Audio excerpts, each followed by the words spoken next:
और ये कितने का प्रस्ताव भी अब तक मिला है? अभी 12,500 करोड़ के प्रस्ताव हमको प्राप्त हो गए, उस पर हमारे निवेश पर करार हो गए हैं और अभी बहुत सारे लोगों ने हमको और भी प्रस्ताव दिए हैं। जिस पर निर्णय होना बाकी है उसको कितने का प्रस्ताव होगा?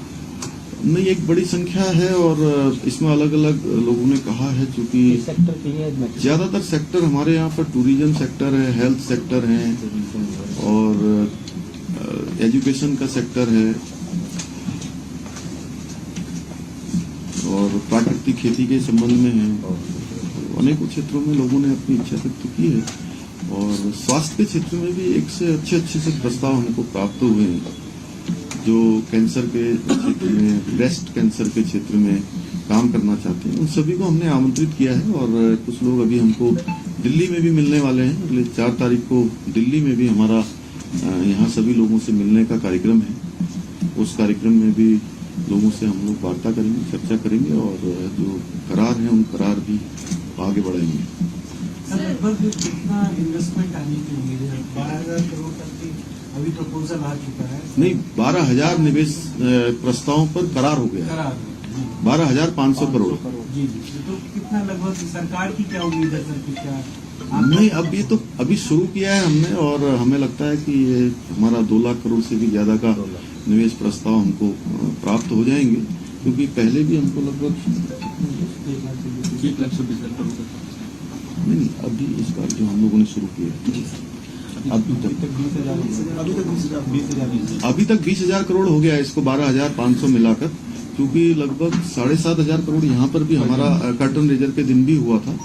इसके अलावा अलग से भी लोग आ रहे हैं, तो अब ये काम शुरू हुआ है और आप सब लोगों के स्नेह से और आप सब लोगों ने लगातार जो सहयोग दिया है, जितने भी हमने कार्यक्रम 17 अगस्त से कार्यक्रम हमने शुरू किया है, धीरे धीरे लोगों का अब एक बन रहा है। और बहुत अच्छी बात ये हुई कि हमने वहाँ देखा कि लोगों ने, चूंकि मैं उत्तराखंड राज्य के लिए प्रस्ताव के लिए गया था, लेकिन पूरे देश के लिए लोगों में दुनिया के दूसरे देशों में, इंग्लैंड में जाकर मैंने देखा कि एक सकारात्मक माहौल पूरे भारत के अंदर निवेश का बना है। सर, उत्तराखंड एरोमेटिक प्लांट्स और औषधीय पौधों का धनी है, तो क्या इस तरफ भी इन्वेस्टमेंट बढ़ रहे हैं? हाँ, निश्चित रूप से। देखिए, अरोमा का हमने पहला पार्क स्थापित करने के लिए काशीपुर में उसका भूमि पूजन कर दिया है। जल्दी ही हमारा काम उस दिशा में हो रहा है और एरोमा बोलियां हमारे यहाँ पहले से ही बनाई जा चुकी हैं। ये हमारे लिए बहुत महत्वपूर्ण सेक्टर है, इसको हम लोग आगे बढ़ा रहे हैं। सर, थोड़ा सा जैसे टूरिज्म में किस सेक्टर में जाना चाह रहे हैं, इसको थोड़ा सा इलाबोरेट कर दीजिए सर। टूरिज्म में स्कीइंग में है और हमारा ये जो राफ्टिंग का क्षेत्र है, रोप पे है और जो एडवेंचर टूरिज्म है उसमें लोगों ने अपनी विशेष रूप से रुचि दिखाई है। और साथ ही जो होटल का जो इंडस्ट्री है, होटल इंडस्ट्री में भी लोगों के हमें अच्छे बड़े समूह के जो है प्रस्ताव हमको प्राप्त हो गए। पहाड़ी जिलों के लिए भी लोगों ने बात की है और जो हमने भी जो नीति बनाई है उसमें जो हमारे 4 जिले हैं, 4 जिले मैदानी क्षेत्र में, जहां पर ऑलरेडी पहले से भी हमारे उद्योग और इस प्रकार के जो समूह हैं वो कार्य कर रहे हैं। 9 जिले जो हमारे पर्वतीय जनपदों में हैं, उनमें विशेष रूप से स्किल डेवलपमेंट के क्षेत्र में, सर्विस सेक्टर के क्षेत्र में, टूरिज्म, हॉर्टिकल्चर, इस प्रकार के क्षेत्रों में लोगों ने रुचि दिखाई है। और हमें लगता है कि अभी हमने एक शुरुआत की है और हमारा मकसद भी यही है कि एक समन्वय के साथ, संतुलन के साथ, और हम जो इंडस्ट्री वहां पर जा सकती है उनको प्रोत्साहित करने के लिए भी हमने अपनी नीति में इस प्रकार की व्यवस्था की है। बड़ा सर, जो बॉर्डरिंग वाले जो विलेज हैं उनमें विशेष जो समस्या है वो इंफ्रास्ट्रक्चर की है, कहीं अभी तक रोड और उसकी बात की, तो उनको लेके भी कुछ विशेष प्लान, ऐसा कुछ इन्वेस्टर समिट के थ्रू या इन्वेस्टमेंट के थ्रू ऐसा हो जिससे वो हमारा डेवलपमेंट। देखिए, वाइब्रेंट विलेज की जो योजना है वो भारत सरकार की पहले से भी योजना है और हम राज्य की तरफ से भी उस योजना में टॉप अप कर रहे हैं, उसको योजना को और आगे बढ़ा रहे हैं।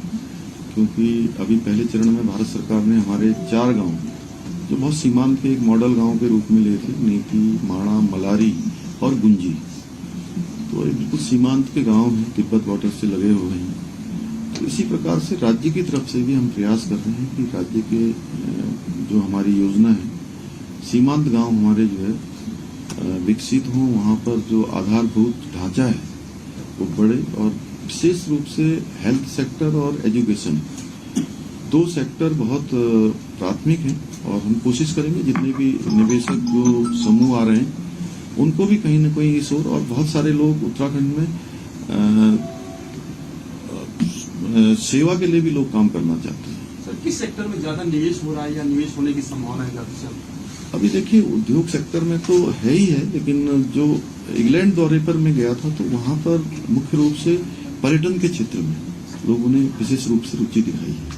सर, हमारी सरकार भी जो है वो मिलेट्स को प्रमोट कर रही है। उत्तराखंड का मिलेट जो है वो अभी हाल ही में हमने देखा कि दैट इज बेस्ट मिलेट, और डोमेस्टिक कुछ कॉन्ट्रैक्ट्स भी हुए हैं। जब इंटरनेशनल गेस्ट आएंगे, एनआरआईज आएंगे, क्या प्लानिंग है उनको भी डोमेस्टिक जो हमारा जो उत्तराखंड का मिलेट है उसको उनको सर्व किया जाएगा? नहीं, उत्तराखंड की जो हमारी मूल संस्कृति है, अतिथि देवो भव, तो उसकी तर्ज पर पूरी तरह से उत्तराखंड का उनको, जैसे G20 में लोगों ने पूरा भारत देखा, उसी तर्ज पर हमारे प्रधानमंत्री जी ने जो पूरी दुनिया को पूरा देश दिखाया और देश की संस्कृति दिखाई, हम भी प्रयास करेंगे कि उत्तराखंड जो है लोगों को दिखे, हर चीज में दिखे, वो चाहे खान पान होगा या अन्य चीजें।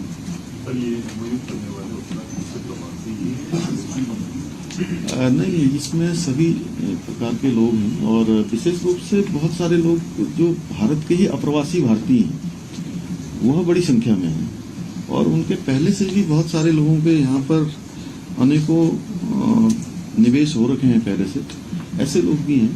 और बहुत सारे लोग ऐसे भी हैं जो एक बड़ी संख्या हमको इस प्रकार की भी मिल रही है कि जो पहले से ऑलरेडी जिनके उद्योग समूह चल रहे हैं, उन्होंने भी बड़ी संख्या में और बड़ी मात्रा में आगे अपना विस्तार करने का भी मन बनाया है समिट के बाद।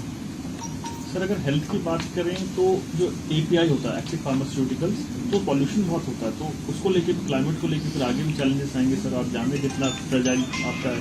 देखिए, ये हमारे लिए चुनौती है, इसलिए उत्तराखंड में हमने एक काम शुरू किया है, क्योंकि हर साल हमको आपदा के रूप में, अन्य रूपों में हर साल कभी अधिक वर्षा होने के कारण से, कहीं भूस्खलन होने के कारण से, बर्फबारी होने के कारण से, इस प्रकार की जो आपदाएं हैं उसका सामना करना पड़ता है। इसलिए जो भी हमने विकास का मॉडल भविष्य के लिए हम तैयार कर रहे हैं, और विशेष रूप से अमृत काल के लिए, वो मॉडल हमारा इकोलॉजी और इकोनॉमी दोनों को बैलेंस करे, उस प्रकार के मॉडल पर हम काम कर रहे हैं, जिससे कि हमारा स्वास्थ्य का क्षेत्र हो, अन्य क्षेत्र हो, पर्यावरण का क्षेत्र हो, वो किसी प्रकार से भी जो है प्रभावित न हो। और हम तो चूंकि सबको शुद्ध हवा, शुद्ध पानी, शुद्ध वायु, शुद्ध वातावरण देने का काम देवभूमि से होता है, हिमालय से होता है, तो हिमालय सुरक्षित और संरक्षित रहना चाहिए, साफ रहना चाहिए, स्वच्छ रहना चाहिए। हम उसकी चिंता करने के लिए इस साल एक बड़ा काम और भी हम करने वाले हैं कि आपदा प्रबंधन के क्षेत्र में भी एक बड़ा हम सेमिनार उत्तराखंड के अंदर कर रहे हैं, विश्व स्तरीय। नहीं, उस पर चर्चा के लिए एक मंथन, चिंतन शिविर और विशेषज्ञ लोगों का एक सेमिनार भी आयोजित है। कब करेंगे ये सेमिनार? और वो ये नवंबर के माह में। सर, इन्वेस्टर समिट को लेकर आने वाले दिनों में अलग अलग राज्यों में भी रोड शो करेंगे? हाँ, अलग अलग राज्यों में भी करेंगे, और इसके लिए कुछ स्थान हमने तय किए हैं।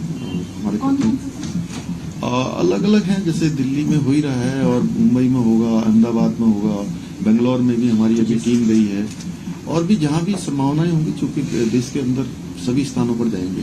बहुत धन्यवाद आप लोगों का।